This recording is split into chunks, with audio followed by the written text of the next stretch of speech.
The 37th Civil Division of the Seoul Central District Court has dismissed actor Jo Byeong Kyu's damages lawsuit against his school bullying accuser A. According to the court records, Jo Byeong Kyu's side argued, A severely defamed Jo Byung Kyu by making false accusations.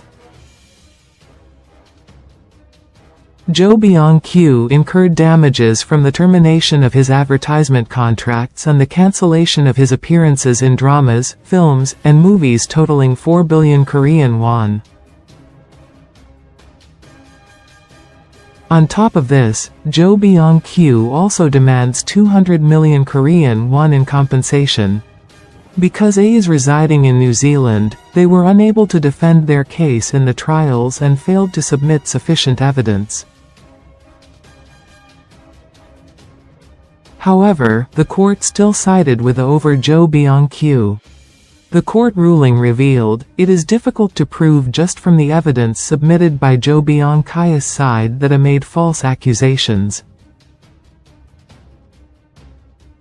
Jo Byeong Kyu's side submitted evidence of a conversation between Jo Byung Kyu, A, and another acquaintance, but A never admitted in this conversation that they lied about the accusations.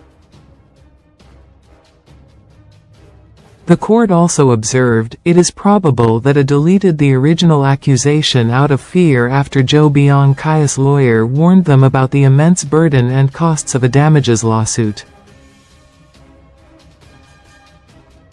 Although Jo Byung Kyu submitted testimonies by fellow acquaintances who spent time with him in New Zealand during his study abroad, denying that he took part in any bullying, the court ruled that these testimonies were biased because the acquaintances were close friends. In the end, the court dismissed Jo Byeong Kyu's lawsuit against A and ordered Jo Byung Kyu to pay for the costs of the lawsuit for both sides. Another lawsuit filed against A for damages was dropped by prosecutors during the investigation stage.